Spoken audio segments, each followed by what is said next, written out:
स्वागत है आप सभी का अपने चैनल एकलव्य स्टडी पॉइंट पे। और मेरा नाम है सचिन और आज की इस वीडियो में हम सभी क्लास 12th की हिंदी से भरत राम का प्रेम जो कि आपके काव्य खंड का एक भाग है उसके इंपॉर्टेंट क्वेश्चन आंसर्स देखने वाले हैं जो कि आपके पेपर के लिए बहुत ज्यादा इंपॉर्टेंट होंगे। तो चलिए हम वीडियो को स्टार्ट करते हैं। आपको बताना चाहूंगा कि आप इंस्टाग्राम पे मुझे फॉलो कर सकते हैं। मेरा यूजर नेम आप सभी के सामने लिखा हुआ है। अगर आपको कोई भी अपनी बात मुझ तक पहुंचानी है तो आप मेरी आईडी पे मैसेज भेज सकते हैं।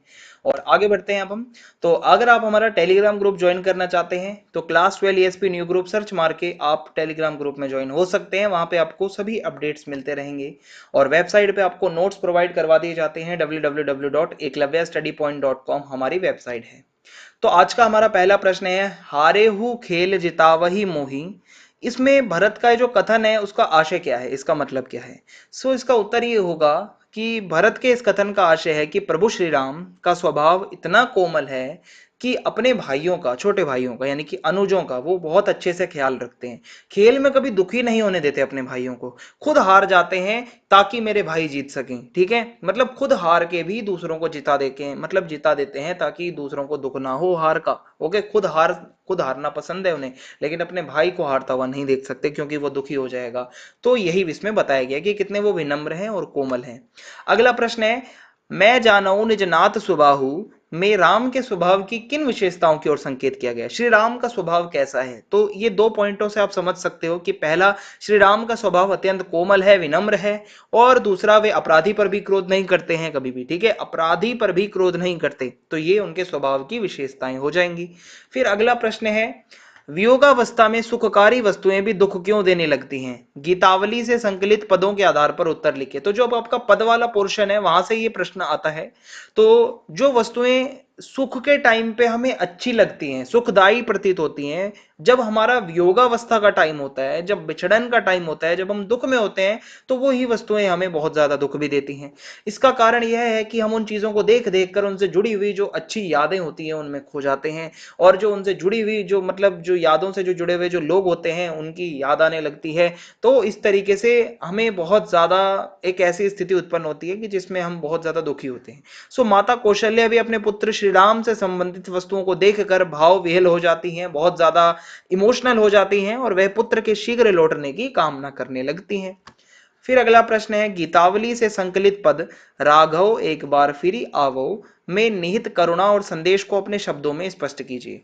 तो देखिए, राघव एक बार फिर आवो में जो पद है इसमें माता कौशल्या की मार्मिक दशा, मतलब ऐसा दिखाया गया है कि वे अपनी विरह व्यवस्था को झेल ही रही थी, साथ ही राम के अश्वों की दशा को देखकर उनका दुख दो गुना हो जाता है। जो घोड़े थे, इन घोड़ों को श्री राम अपने कर कमलों से सहलाते थे, श्री राम अपने हाथों से उनको मतलब बहुत केयर करते थे। पर अब श्री राम के वियोग में वो घोड़े भी कमजोर हो रहे हैं और मुरझाते जा रहे हैं। ऐसा लगता है कि जैसे कमल पर हिमपात हो गया हो, यानी कि कमल का फूल नष्ट हो गया हो। माता कौशल्या पथिक के हाथ राम को संदेश भिजवाती हैं कि मुझे इन घोड़ों की जान की बड़ी चिंता है, एक बार उन्हें आकर देख जाओ, यानी कि वो श्री राम तक अपना ये मैसेज पहुंचाना चाहती हैं।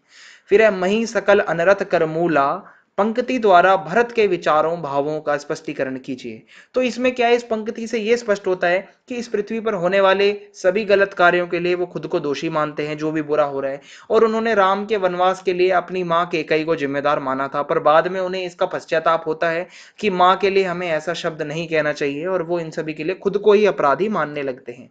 फिर है, राम के प्रति अपने श्रद्धा भाव को भरत किस प्रकार प्रकट करते हैं, स्पष्ट कीजिए। तो भरत राम को अपना स्वामी मानते हैं, बचपन से ही राम की भरत पर विशेष कृपा रही है और वे श्री राम से बहुत प्यार करते हैं। और भरत हमेशा अपने स्वामी राम के दर्शन करना चाहते हैं और उनके दर्शन करके भी उनके नेत्र कभी तृप्त नहीं होते, वे हमेशा के लिए श्री राम की सेवा ही सेवा करना चाहते हैं। तो ये इसका आंसर हो जाएगा। फिर है, गीतावली के पद जननी निर्खति बाण धनुहिया के आधार पर राम के वन गमन के पश्चात मां कौशल्या की मनोस्थिति कैसी होती है इसका वर्णन करना है हमें। तो जब श्री राम चले जाते हैं वन के अंदर तो राजा दशरथ की जो दशरथ की मृत्यु हो जाती है और उसके बाद जो माता कौशल्या है वो बहुत ज्यादा दुखी रहने लगती हैं। घर में जहां कहीं भी उन्हें राम के बचपन की कोई चीज दिखती है उन्हें राम की याद आने लगती है। राम की बाण धनुष को देखकर बार बार राम को याद करती हैं, वो अपनी आंखों से और अपने हृदय से लगाती हैं उनको और राम की सुंदर सुंदर छोटी छोटी जूतियां देखकर भी उनको श्री राम की याद सताने लगती है। तो कुछ उनकी जो मनोस्थिति है वो बहुत ही ज्यादा, आप ये समझ लो कि मतलब उनके संभालने से भी नहीं संभलती, वो इतना ज्यादा यादों में खो जाती हैं श्री राम की। तो यही था इस कविता से, या आप कह सकते हो जो इस काव्य खंड से यही कुछ प्रश्न थे जो बार बार पूछे जाते हैं आपके एग्जाम में। तो आप चैनल को सब्सक्राइब करना ना भूलें, ज्यादा से ज्यादा वीडियो को शेयर कर दें और कमेंट करके जरूर बताएं कि वीडियो आपको कैसी लगी। जय हिंद, जय भारत, मिलते हैं नेक्स्ट वीडियो में बहुत